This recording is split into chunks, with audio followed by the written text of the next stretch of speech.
موضوع گفتگو ختمی مرتبہ رسول خدا صلی اللہ علیہ وآلہ وسلم کی رحمت کے متعلق کچھ عرض کرنا ہے۔ قرآن مجید نے آمد رسول خدا صلی اللہ علیہ وآلہ وسلم کی آمد کو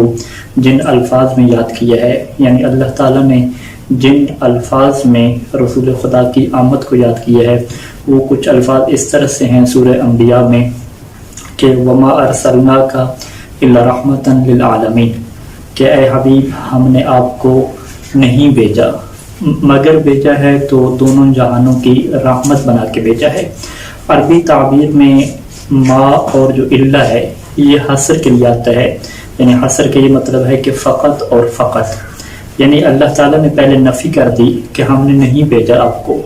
اور اگر بھیجا ہے تو عالمین کے لیے رحمت بنا کے بھیجا ہے۔ جس طرح سے کلمہ توحید ہے کہ لا الہ، کہ کوئی بھی معبود نہیں ہے مگر کہ کون ہے معبود الا اللہ، سوائے اللہ کے، تو بالکل یہی انداز ہے آمد رسول کے تعارف کا اللہ تعالیٰ کا کہ اگر ہم نے رسول کو بھیجا ہے تو دونوں جہانوں کی رحمت بنا کے بھیجا ہے۔ رسول خدا کا وجود، رسول خدا کی ذات دونوں جہانوں کے لیے رحمت ہے، اور دونوں جہانوں کی رحمت کا یہ مطلب ہے کہ خود زمین و آسمان کے لیے بھی ان کی آمد رحمت ہے، اور زمین و آسمان سے ہٹ کے تمام انسانوں کے لیے، فرشتوں کے لیے، انسانوں سے ہٹ کے جانوروں کے لیے، حیوانات کے لیے بھی ان کی ذات رحمت ہے۔ اور یہ رحمت کا کیا تعلق ہے اور کیا حیثیت ہے اس کی، یہ بہت زیادہ روایات میں اس کے متعلق گفتگو موجود ہے۔ میں فقط ایک پہلو کو عرض کرنا چاہوں گا کہ جو حقوق کے حوالے سے جو رسول خدا صلی اللہ علیہ وآلہ وسلم ایک نظام لے کر آئے، ایک قوانین لے کر آئے، لوگوں کو تہذیب کی دنیا میں لے کر آئے، لوگوں کو ثقافت کی دنیا میں لے کر آئے، کہ آج ساری دنیا یہ اعلان کرتی ہے اور اس نعرے کے پیچھے جاتی ہے کہ ہمیں دوسروں کے حقوق کا دفاع کرنا ہے، خواتین کے حقوق کا دفاع کرنا ہے، ہم بچوں کے حقوق کا دفاع کرنا ہے، جانوروں کے حقوق کا دفاع کرنا ہے۔ تو یہ جو حقوق کا دفاع اور دوسروں کے لیے رحمت بننا اور دوسروں کے لیے کچھ اپنے طرف سے عطا کرنا، اسی چیز کو رسول خدا صلی اللہ علیہ وآلہ وسلم لے کر آئے اس وقت جب نہ مغرب والوں کو تہذیب تھی نہ مشرق والوں کو تہذیب تھی، تو رسول خدا نے آ کے سب کو تہذیب سکھائی، سب کو رہنے کا سلیقہ سکھایا، اور بٹکی ہوئی انسانیت کو اپنے خالق سے جوڑا، اپنے مالک سے جوڑا۔ اس سے بڑی رحمت کیا ہو سکتی ہے؟ رسول خدا صلی اللہ علیہ وآلہ وسلم نے جہاں انسانوں کے لیے بہت سارے حقوق معین کیے، وہاں جانوروں کے لیے بھی بہت زیادہ حقوق معین کیے۔ ہماری کتب احادیث میں جیسے کہ وسائل الشیعہ اس وقت میرے سامنے ہے، پورے کے پورے باب اس بات پر لکھے گئے ہیں کہ دابا جانوروں کے کون سے واجب حقوق ہیں اور کون سے مستحب حقوق ہیں۔ باب حقوق الدابۃ المندوبۃ والواجبہ۔ میں فقط ایک دو روایات رسول خدا صلی اللہ علیہ وآلہ وسلم کی آپ کی خدمت میں پیش کروں گا تاکہ واضح ہو سکے کہ کس طرح سے رسول خدا تمام انسانوں کے لیے نہیں بلکہ تمام جانوروں کے لیے اور ہر چیز کے لیے رحمت بن کے آئے ہیں۔ روایت میں ہے کہ المحاسن للبرقی کی روایت ہے کہ جس میں رسول خدا صلی اللہ علیہ وآلہ وسلم نے فرمایا کہ نظفوا مرابض الغنم، کہ وہ جو بیڑ بکریاں جہاں پہ تم باندھتے ہو، جیسے ہم بیڑ بکریوں کا باڑ کہتے ہیں، عربی میں سے مرابض کہتے ہیں، اس کی تم صفائی کرو۔ یعنی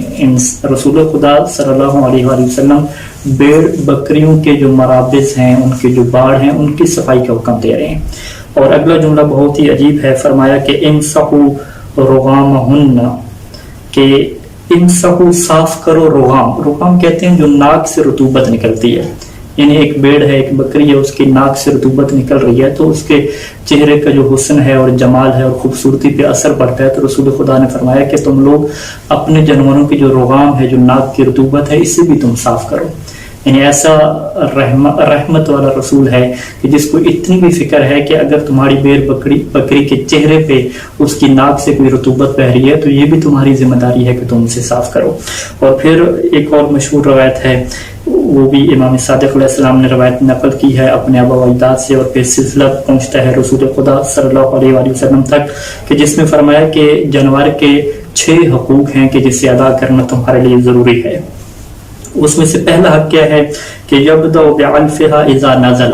کہ ایک انسان جب سفر سے واپس پلٹے تو سب سے پہلا کام کیا کرے کہ جانور کو چارہ پیش کرے، اور ایک روایت میں یہ ہے کہ وہ سقیھا، اسے پانی پیش کرے۔ یعنی ہم لوگ جب بھی سفر سے واپس پلٹتے ہیں، آپ خود اندازہ لگائیں کہ پرانے زمانے کے سفر ہیں، انسان تھکا ہوا ہے، چل کے آ رہا ہے، جانور کے اوپر بیٹھ کے آ رہا ہے، تو جب گھر پہنچتا ہے تو اب رسول خدا نے یہ فرمایا تمہاری پہلی ذمہ داری یہ نہیں ہے کہ تم خود پیو، تم خود کھا پی لو، نہیں، بلکہ تمہاری پہلی ذمہ داری یہ ہے کہ تم اپنے جانوروں کو پلاؤ پانی، اس کو کیا کھانا کھلاؤ۔ یہ پہلا حق ہے کہ سفر سے جب بھی واپس پلٹو، اگر کھانے پینے کی ابتدا کرو تو اپنے جانور کو سب سے پہلے کھلاؤ، اپنے جانور کو سب سے پہلے پانی پلاؤ۔ اور پھر اس کے بعد فرمایا کہ وَيَعْرِضُ عَلَيْهِ الْمَاءَ إِذَا مَرَّ بِهِ، کہ جب بھی کسی جانور کے پاس سے گزرو تو اسے پانی پیش کرو، ہو سکتا ہے کہ وہ پیاسا ہو، یعنی اس بات کی تحقیق کرو، اسے پانی پیش کر دو۔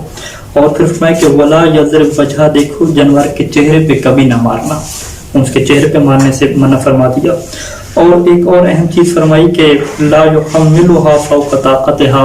کہ جانور کی طاقت سے بڑھ کر اس کے اوپر کوئی چیز بھی سوار نہ کرو۔ اور ایک اہم نقطہ یہ فرمایا کہ دیکھو وَلَا يَتَّخِذُ ظَهْرَهَا مَجَالِسَ يَتَحَدَّثُ عَلَيْهَا، جانور کی پیٹھ پہ بیٹھ کے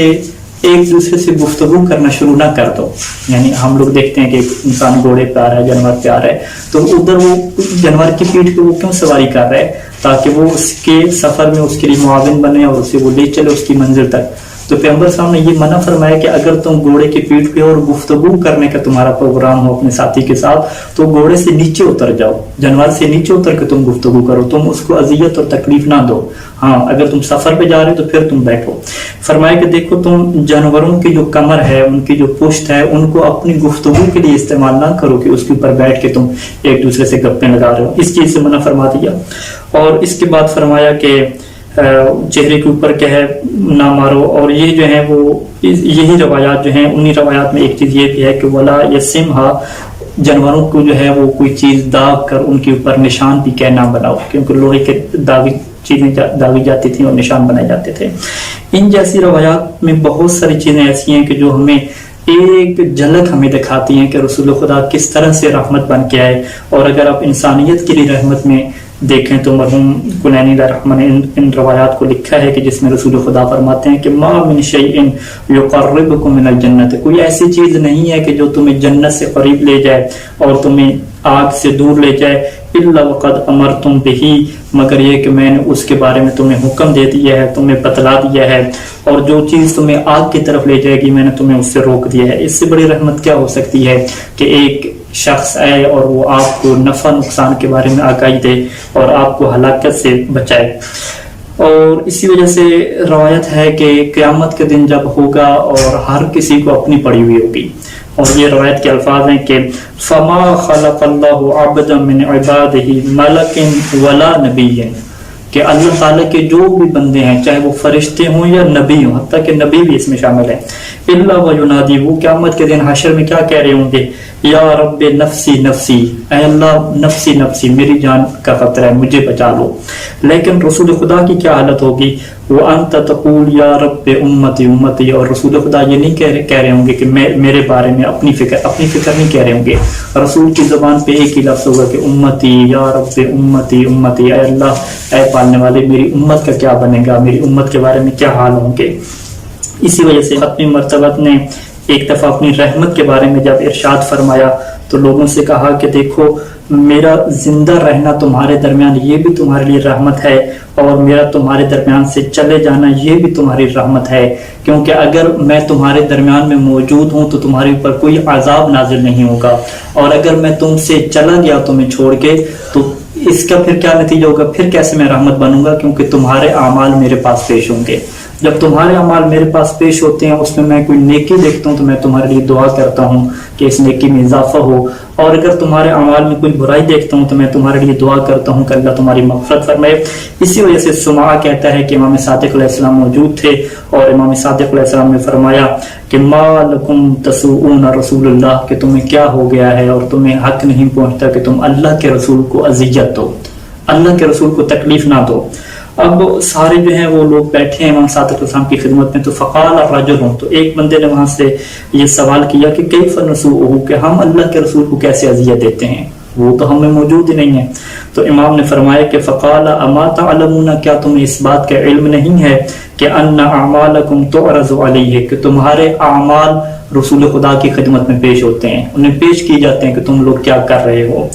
فَإِذَا رَأَى فِيهَا مَعْصِيَةً، اور جب اللہ کا رسول صلی اللہ علیہ وآلہ وسلم تمہارے اعمال میں معصیت اور گناہ کو دیکھتے ہیں، سَاءَهُ ذَلِكَ، اس وجہ سے اللہ کے رسول کو تکلیف پہنچتی ہے، فَلَا تَسُوءُوا رسول اللہ، تم اللہ کے رسول کو کبھی تکلیف نہ دینا، وَسُرُّوهُ، اور اللہ کے رسول کو ہمیشہ خوشی دینا۔ تو امام صادق علیہ السلام کا یہی پیغام ہے کہ اے اللہ کے رسول کو ماننے والوں، کبھی بھی اپنے نبی کو اذیت اور تکلیف نہ دینا، کوئی ایسا برا عمل نہ کرنا، کوئی ایسا گناہ کا عمل نہ کرنا کہ جس سے اللہ کے رسول کو اذیت پہنچے۔